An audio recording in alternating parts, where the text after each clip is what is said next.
तालुक्यातील कर्जगीमध्ये 4 वर्षाच्या बालिकेवर बलात्कार करून निर्घृण खून, संशयित आरोपी पोलिसांच्या ताब्यात। बालिकेवर बलात्कार करून तिचा खून केल्याने सांगली जिल्ह्यात खळबळ। बालिकेच्या घराशेजारी राहणाऱ्या संशयित आरोपीकडून कृत्य। जत तालुक्यातील कर्जगी गावामध्ये 4 वर्षाच्या बालिकेवर बलात्कार करून तिचा खून केल्याची धक्कादायक घटना उघडकीस आली आहे।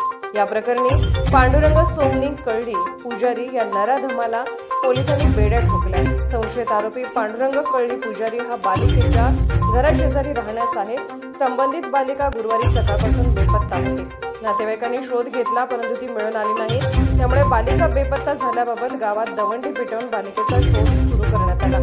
बालिका बेपत्ता झाल्याची माहिती मिळाल्यानंतर जत पोलीस देखील गावात दाखल झाले। यावेळी शोध घेतला असता पांडुरंग कळली पुजारी हा संशयितरित्या फिरत असल्याचे दिसून आले। त्याच्यावर संशय बळावल्याने त्याच्या घराची झाडाझडती घेतली असता घरातील एका पत्र्याच्या पेटीमध्ये मृत अवस्थेत संबंधित बालिका मिळून आली।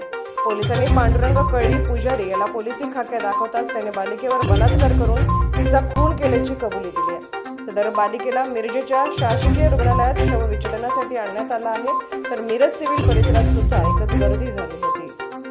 करजगी नावाचं जे गाव आहे या गावामध्ये अत्यंत दुर्दैवी आणि माणुसकीला काळिंबा फासणारी घटना आज सकाळी घडलेली आहे।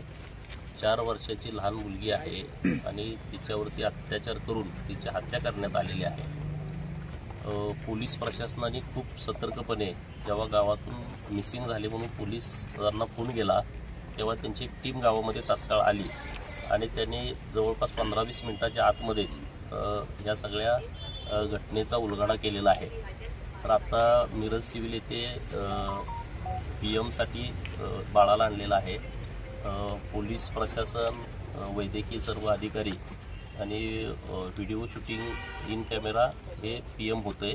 तर माननीय आमदार इद्रिस भाई पण इथं आहेत आणि सर्व लोक पण आहेत। तर विनंती आपल्या सर्वांना हीच आहे की पोलीस प्रशासन अत्यंत काळजीपूर्वक या घटनेचा तपास करते। ज्या आरोपीला ताब्यात घेतलेला आहे त्यालाही पोलीस बोलतं करतील आणि त्याच्यावरती कठोरातली कठोर कारवाई करण्याच्या दृष्टिकोनातून पोलीस प्रशासन असेल, वैद्यकीय विभाग असेल हा व्यवस्थितपणे कारवाई करेल। लोकप्रतिनिधी म्हणून आम्ही पोलीस प्रशासनाच्या सोबत ठामपणे आहोत। उद्या शुक्रवार सकाळपासून जत बंद आहे आणि दुपारी 2 नंतर निषेध मोर्चाचं आयोजन जतमध्ये केलेलं आहे। आपण सर्वजण पाहतो की सांगली जिल्ह्याच्या काळिंबा फासणारी घटना जत तालुक्यातल्या करजगी इथं घडलेली आहे आणि ज्या चिमुकलीवर अत्याचार करून तिची हत्या करण्यात आलेली आहे त्याच्या चिमुकलीला आज या ठिकाणी मिरज रुग्णालयात सिव्हिल हॉस्पिटलला शवविच्छेदनासाठी आणलेलं शवविच्छेदन सुरू आहे। इन कॅमेरा सुरू आहे। पोलिसांनी अत्यंत सतर्कतेनं तातडीनं याचा तपास करून आरोपीचा शोध केलेला आहे आणि आरोपी पोलिसांच्या ताब्यात आहे। निश्चितपणानं लवकरच आरोपीला ते बोलतही करतीलच। परंतु हे सर्व होत असताना त्या चिमुकलीच्या संदर्भातल्या त्या सर्व जणांच्या भावना माणुसकी म्हणून फार तीव्र आहेत आणि या तीव्र भावनांचा कोणीतरी गैरफायदा घेऊ नये म्हणून माझं सर्वांनाच आव्हान आहे, शांततेचं आव्हान आहे की सर्वांनी संयमानं आणि शांततेनं अशा प्रकाराला सामोरे जावं। उद्या जतमध्ये त्या ठिकाणी बंदचंही नियोजन केलेलं आहे आणि दुपारनंतर मूक मोर्चाचंही, निषेध मोर्चाचंही त्या ठिकाणी आयोजन करण्यात आलेलं आहे। पण हे सर्व होत असताना समाजातल्या एखाद्या समाजकंटकानं किंवा समाजविघातक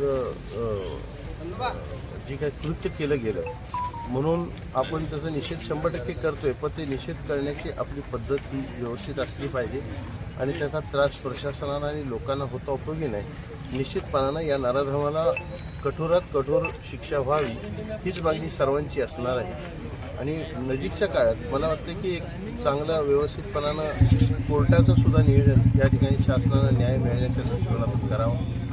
या केसमध्ये फारसं काय लांबवले जाण्याचा काही विषय नसतो। सगळेच एव्हिडन्स समोर आहेत, सगळे पंच, साक्षीदार वगैरे जे काय असतील ते सगळेच समोर असतात।